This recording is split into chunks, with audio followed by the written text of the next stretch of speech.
तो भाई खराब जर्नलिज्म की तरह मैं भी एक खराब शायरी आपके सामने पेश करने वाला हूँ। तो अर्ज करता हूँ कि बैठे बैठे क्या करें, करना है कुछ काम। लिख देते हैं रोनाल्डो इज अनहैप्पी और बना लेते हैं अपना नाम। तो भाई ऐसा ही होता है न्यूज़ मीडिया में।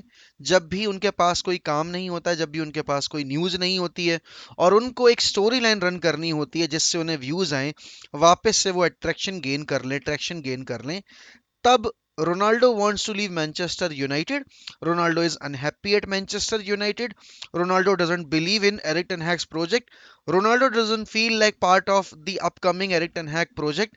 तो ऐसे वैसे स्टेटमेंट आप आए दिन सुनते रहते हो।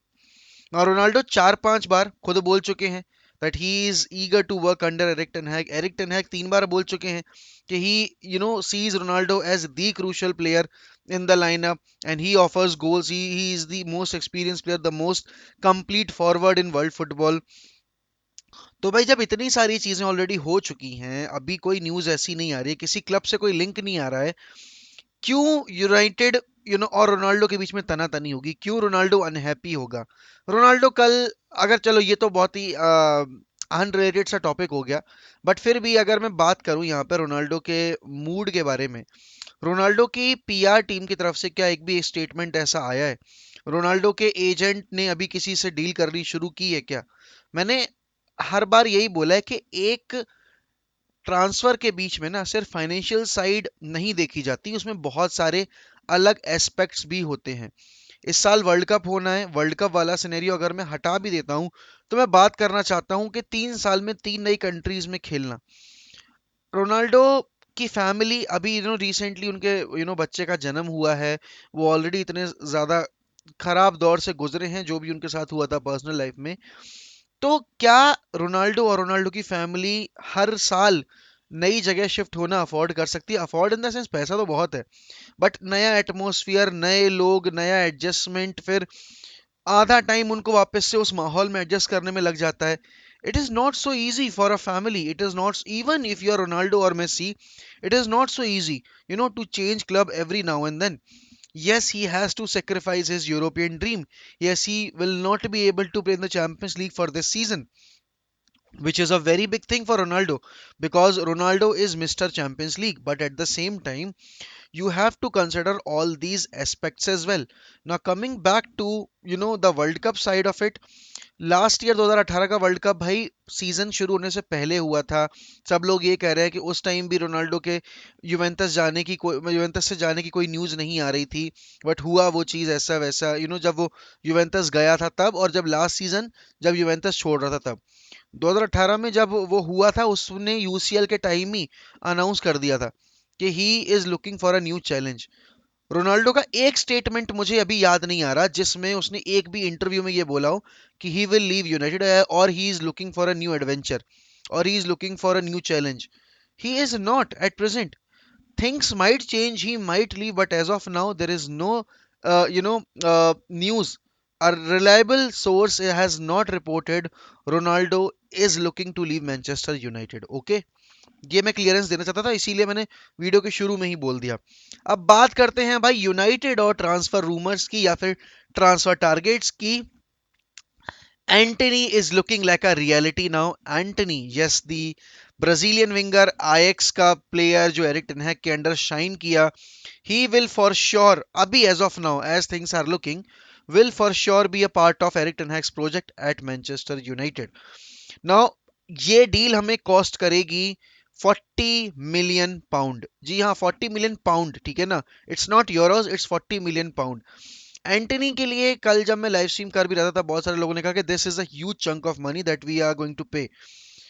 देखो यार, इस पॉइंट ऑफ टाइम पे ना मार्केट इतना इन्फ्लेटेड है, मार्केट में हर प्लेयर की वैल्यू इतनी ज़्यादा हो गई है कि आप कम रेट पर किसी प्लेयर को लेकर आ ही नहीं सकते। और अगर आप किसी प्लेयर को 20-30 मिलियन में, 35 मिलियन में लेकर आ रहे हो, तो फिर आपको कॉम्प्रोमाइज करना पड़ रहा है, क्योंकि आप अपनी फर्स्ट चॉइस साइनिंग नहीं हासिल कर सकते। अब यहाँ पर बात ये आ रही है कि यूनाइटेड अगर एंटनी के लिए जा रही थी, तो वो रफीनिया के लिए क्यों नहीं गए? सवाल ये भी लाजमी है बेसिकली, क्योंकि मैंने जब वीडियो बनाई थी एक, जब मैंने विंगर्स के बारे में बात की, तो मैंने जेरेड बोविन, एंटनी, रफीनिया, इन तीन पर खासा एम्फसाइज किया था कि ये तीन आकर यूनाइटेड को इंप्रूव कर सकते हैं। नाउ एंटनी का केस इसलिए ज्यादा मजबूत है क्योंकि Antony has previously worked with Erik ten हैग.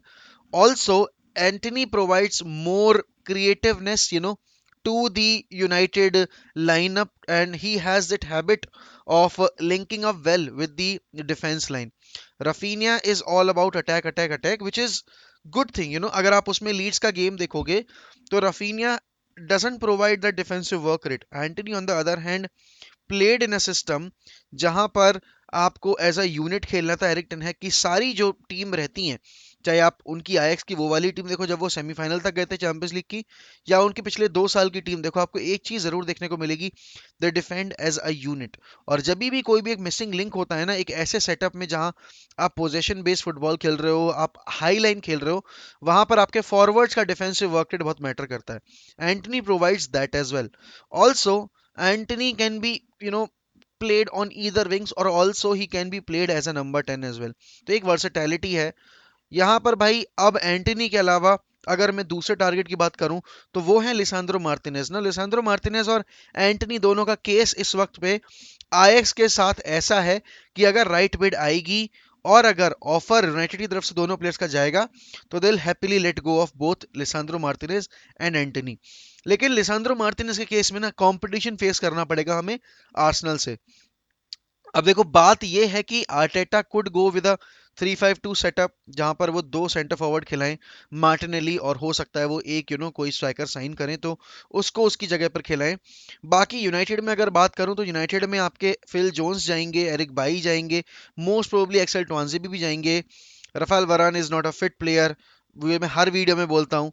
ठीक है ना. तो लिसांद्रो Martinez has this upper hand in this transfer saga अगर यूनाइटेड की बात करूं मैं, because he can also be played as a CDM, he can also be played as a left back as well. तो he's a very versatile player, can be played in multiple positions. तो 35 million की जो demand है Ajax की, अगर वो हम fulfil कर देते हैं तो we might see Lisandro Martinez as a Manchester United player, which I'll be very honest, I would be happily accepting this deal, actually both the deals of Anthony and Lisandro Martinez, because it will stabilize majority portion of our lineup. Right wing की हमारी जो side है वो बिल्कुल dead है. Antony will stabilise that. Also centre back position में हमें ऐसे कॉम्पिटिटर्स चाहिए जो कि राफेल वरान, मैगवायर, लिंडलॉफ के ऊपर प्रेशर पुट करें और बेसिकली उनको रिप्लेस कर सके भाई. And देखो Lisandro Martinez is not the tallest of the guy, but he is a much more versatile player. He is much more quick, he is much more composed, and he is much more reliable in terms of possession based football, building up from the back वाली football. United Eric ten Hag के under एक नई philosophy के साथ उतरने वाली है नए सीजन में. और देखो यार, जब भी एक नया मैनेजर आता है ना तो वो अपनी चीजें करने की कोशिश करता है और उसको अपने सिस्टम में फिट होने वाले प्लेयर्स चाहिए होते हैं. Now these two players have been part of Erik ten Hag system at Ajax. यहाँ पर एंटनी की डील इस हफ्ते के अंदर, मैं जो मेरा अंदाजा है वो आपको 3-4 दिन में कंफर्मेशन मिल जाएगी. अब बात करते हैं उस ऐसे सागा की जिसने पिछले 1 महीने में दिमाग का दही करके रख दिया है. समझ ही गए हो गया यार, फ्रेंकी डियोंग की बात चल रही है. तो भाई बार्सिलोना अपना एवेल्युएशन कम नहीं कर रही है. यूनाइटेड 12 मिलियन पे के डिफरेंस पे खड़ी हुई है बार्सिलोना के टोटल एवेल्युएशन पे. अब देखना ये है कि क्या एडॉन्स मिलाकर बार्सिलोना एक्सेप्ट कर लेगी डील कि भाई अगर यूनाइटेड 12 मिलियन को कवर अप कर दे 15 से 20 मिलियन के एडॉन्स पे, तो क्या बार्सिलोना एग्री कर जाएगी. बेसिकली बार्सिलोना की डिमांड ये है कि उन्होंने जितना पैसा आयक्स को दिया था 75 मिलियन का, वो उतना ही पैसा डिमांड करने की कोशिश कर रहे हैं. बेसिकली कर ही रहे हैं क्योंकि उनको पता है कि अगर वो हासिल कर लेंगे तो it will be a balance deal. ठीक है ना. आपने फ्रेंकी डियोंग को अच्छे से यूज भी किया और उसके बाद आपने उसको उसी प्राइस पे बेच दिया जिस पर आप उसको लेकर आए थे. तो यही कोशिश है बार्सिलोना बोर्ड की. और बेसिकली जो जो एक सैलरी इश्यूज हैं, और दूसरी चीज ये जो फाइनेंशियल इश्यूज हैं अभी भी बार्सिलोना के लिए ला लीगा की वजह से, तो वो उनको ओवरकम करना चाहते हैं और वो बेसिकली अपनी सिचुएशन को न्यूट्रलाइज करना चाहते हैं. तो यहाँ पर यूनाइटेड, हर कोई यही कह रहा है, चाहे वो फेब्रिजियो हो, चाहे वो सैमुअल लर्कर्स्ट हो, चाहे वो यू नो क्रिस व्हीलर हो, चाहे वो आपके पॉल हर्स्ट हो, सबका यही कहना है, बल्कि बहुत सारे और भी, डेविड ऑनस्टीन वगैरह, लॉरी विटवेल, सबका यही कहना है कि Frenkie de Jong is the priority signing for Manchester United.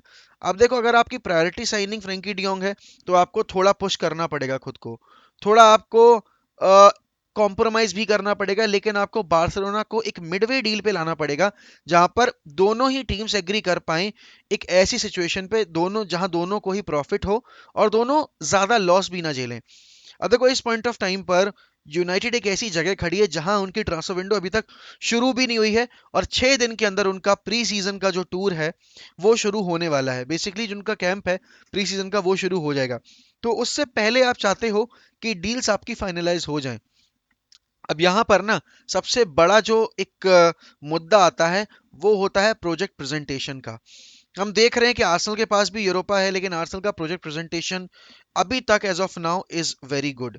अब यहाँ पर भाई कल शाम में हम सबको पता है कि रिचर्ड आर्नल्ड और डेविड गिल के बीच में मीटिंग हुई है। डेविड गिल वही सीईओ हैं जो सर एलेक्स के अंडर काम कर रहे थे और सर एलेक्स और डेविड गिल ने मिलकर एक एक तरीके से जो टीम बनाई थी वो क्रम्बल कर गई, क्योंकि जब सर एलेक्स गए बाद में डेविड गिल भी उसी साल चले गए।